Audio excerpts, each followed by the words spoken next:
time, an indefinite procession to the future, and a concept that eludes me. My internal clock seems to have me, at the minimum, a handful of minutes behind the rest of the world. At its worst, time overwhelms me, creating an existential feeling that friends my age or peers on YouTube have flown past me. As years go by, my relationship to time grows more confusing. Because of this, I often equate time to the feeling of getting left behind. I have an indefinite list of projects I'd like to work on, places to visit, people to meet, and media to experience. The pressure to accomplish equates to time's inevitable footnote. We never have enough of it. In the post-pandemic years, this confusion has intensified. Now I grip onto anything that stands still, like me. I think that's why myself and so many anime fans have latched onto the decade's anime darling,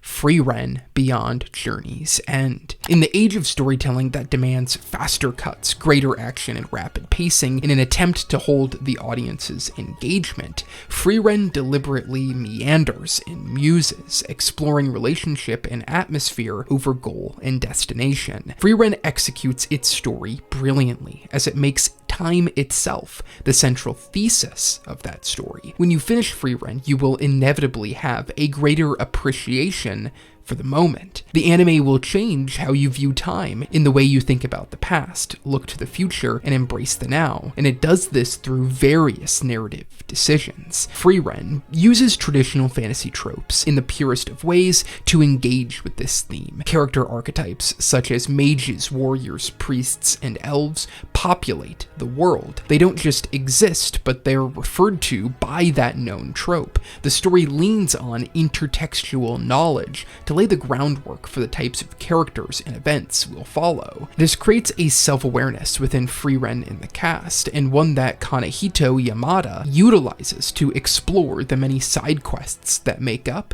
the first season. Welcome to Analyiss. Here we overanalyze anime and manga, with each video on the channel created under the belief that anime, same as film and literature, are worthy of in-depth criticism. On the channel, I cover various series, including Haikyuu, Jujutsu Kaisen, Blue Box, various battle and sports shonen, as well as a handful of general topics based around anime that have impacted me, such as Frieren.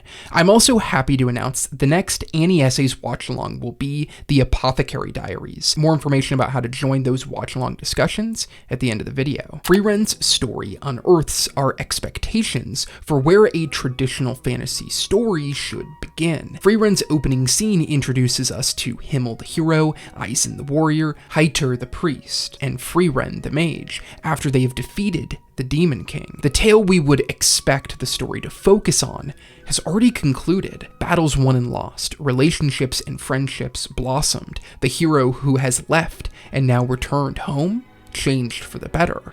All of it over, and we start with Himmel wondering where he should seek employment next. Slaying the Demon King was but one chapter.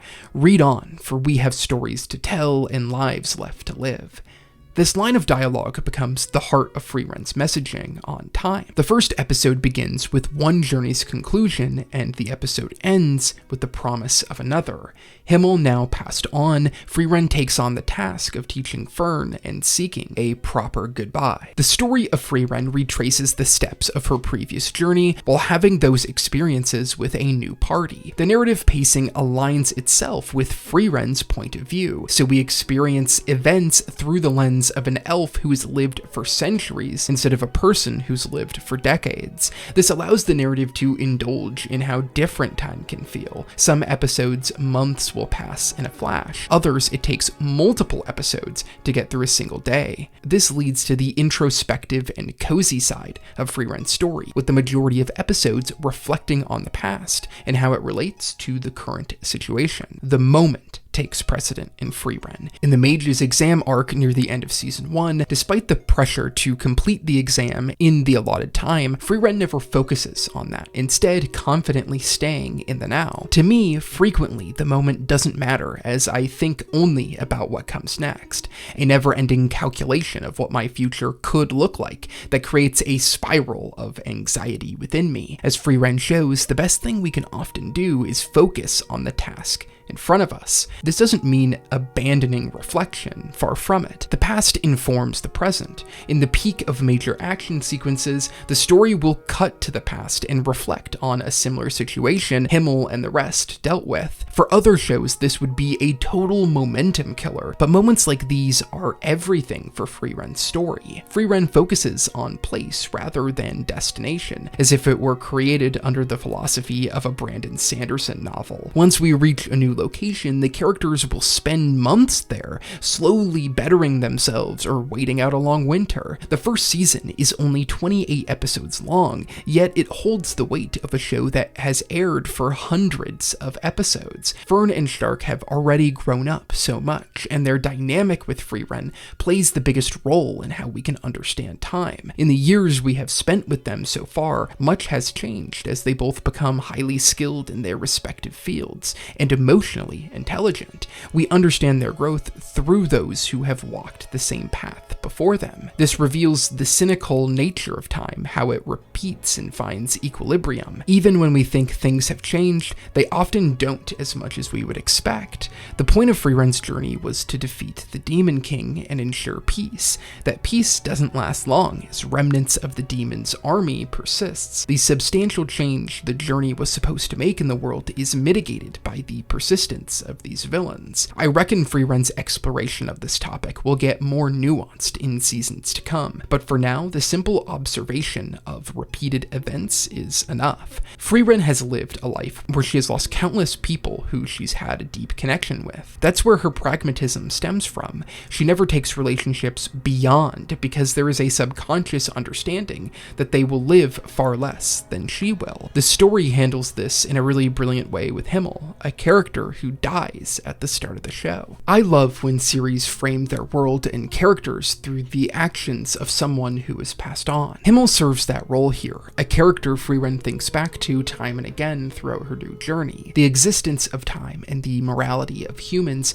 means all must cope with losing a loved one. In the first episode, Frieren laments her carelessness in failing to know Himmel better before he passed on. The loss of a loved one can create a void in one's life so deep that not even time, the great healer, can mend it. Or at least, that's how we feel in moments of grief.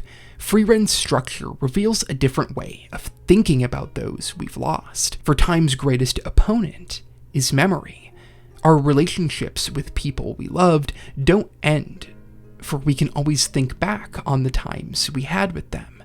By doing so, we deepen our understanding of them, and they can help us in the now. Throughout the story, Frieren remembers many details about her times with Himmel. Maybe it's his inability to pull a sword from the stone, or when he offered her a bracelet. Frieren's love and connection to Himmel grows in these moments, even though he's no longer around. It is the solace explored through this show, a way of thinking about relationships through memory that encourages us to move forward, even when we don't have those loved ones next to us. I used to think the older I got, the easier it would be to deal with time, but I no longer think that's the case. When I was younger, I lived in the moment, accepting the now for what it is. These days, I find myself less preoccupied with what's in front of me, instead interested in the idea of what could be. Frieren forces me to slow down.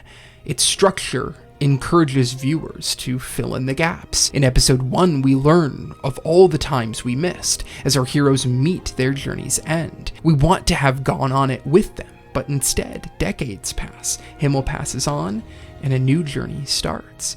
The story chooses to move at different paces, with montages sticking together many of its sequencing. Years pass before our eyes, while encounters like the ball, Winter's barely staying alive, or a mage's exam stick out amongst it all. Time is a fickle thing. The more life experience we gain, we would imagine the easier it becomes to parse it. But that isn't the case. In moments of emotion, it goes quickly. In terror, it stands still. Time plays tricks on us. We like to think of it as a resource, but acknowledging its existence may be part of the problem. Frieren has all the time in the world. She can spend months seeking grimoires or can sleep until dark whenever she wants.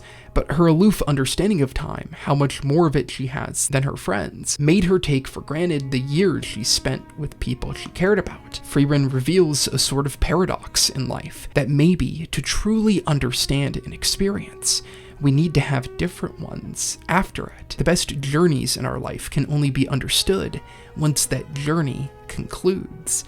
I think all of us have likely gone through a similar experience. Maybe it's when you leave a job you didn't like or finally graduate. The entire time we spend looking forward to the things we'd rather be doing down the road. In the years to follow, you may look back on that journey with envy. I think it's important to remember that past times only become envious when our lives are separate from those journeys.